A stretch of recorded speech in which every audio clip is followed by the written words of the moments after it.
बीमार पड़ता है तो उसकी पहुंच कहाँ तक है, वो आगरा मेडिकल कॉलेज की बजाय दिल्ली आ जाता है। किसी को कैंसर हुआ है तो वो बंबई चला जाता है। पहले लोग आप समझिए कि बाईपास कराने यूएसए जाते थे जिन पे पैसा होता था। तो हम लोग उस अवस्था से गुजरे निकले हुए हैं।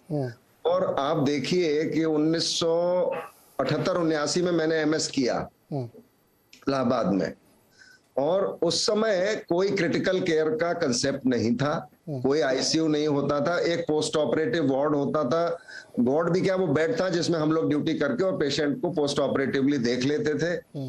तो उस अवस्था से हम लोग आज जहां पहुंचे हैं, एक मैं समझता हूं कहीं ना कहीं हम लोगों ने जो स्वास्थ्य के क्षेत्र में ढांचागत परिवर्तन किया है, उसमें प्राइवेट सेक्टर का बहुत महत्वपूर्ण अब योगदान हुआ है पिछले मैं कहूंगा 25 वर्षों में। और जो सरकार के जो मेडिकल कॉलेज हॉस्पिटल्स थे, उनमें चूंकि स्वास्थ्य एक राज्य का मुद्दा होता है जिसको हम कहते हैं कंकरेंट लिस्ट पे है, ये शिक्षा की तरह भी मुझे लगता है।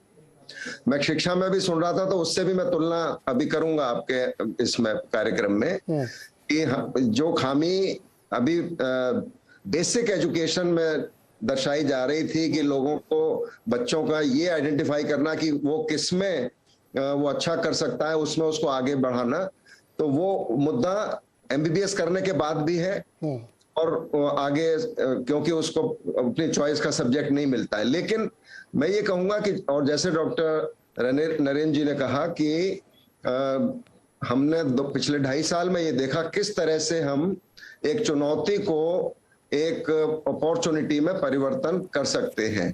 तो वो, अब मैं आपको 2 बातें इसमें कहूंगा, उसके बाद मैं अभी अंत करूंगा कि हमारे यहाँ इस समय लगभग 500 मेडिकल कॉलेज हैं और उसमें से आप मान लीजिए कि आधे सरकारी क्षेत्र में है भिन्न भिन्न राज्यों में जी, आधे वो प्राइवेट क्षेत्र में है। और प्राइवेट क्षेत्र में जो भी रिसोर्स है हमारा, डॉक्टर्स का, नर्सेज का, हॉस्पिटल, जब आप प्राइवेट मेडिकल कॉलेज बनाते हैं तो आपको एक अस्पताल भी चाहिए होता है। Correct. 750 bed, 900 bed, depending on कितना पुराना कितना नया है, लेकिन 100-150 अंडर ग्रेजुएट के साथ आपको लगभग 900 बिस्तर का अस्पताल चाहिए और वो होता है सबके पास। आज मैं हमेशा इस बात को कह रहा हूं और मैंने डॉक्टर अरोड़ा से भी शेयर करी है, डॉक्टर पॉल से भी ये कहा है कि हम जो हमारे पास साधन उपलब्ध हैं, हम उनको ही पूरी तौर से इस्तेमाल नहीं कर रहे हैं आज। और उसका एक बड़ा कारण यही है कि प्राइवेट हॉस्पिटल्स में थोड़ा सा चार्ज होता है, कॉर्पोरेट से बहुत कम है, लेकिन फिर भी उतना भी लोग नहीं अफोर्ड कर पाते हैं।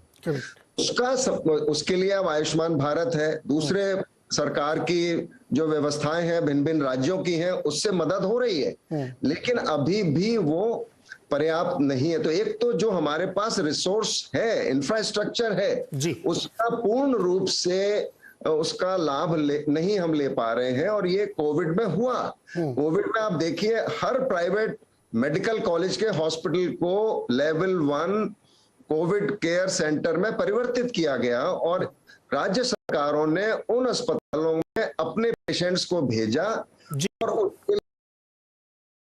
जो भी उसके लिए तय किया, आईसीयू के रोगी के लिए इतना हम देंगे, वार्ड के मरीज के लिए हम इतना देंगे, और वो दिया।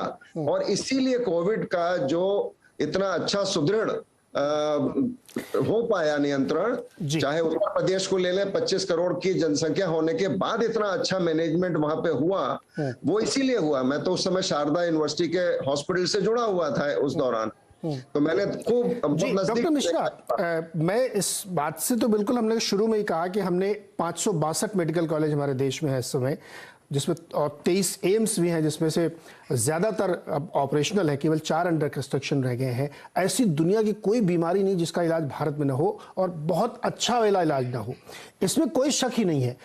कोविड की चर्चा आप लोगों ने की, मैं उसमें ये अपनी तरफ से जोड़ देता हूँ कि 200 करोड़ वायल लगा देना मजाक नहीं है। इतनी बड़ी आबादी को लगा देना, ये सब कमेंडेबल जॉब है, इसमें कोई शक नहीं है हमें।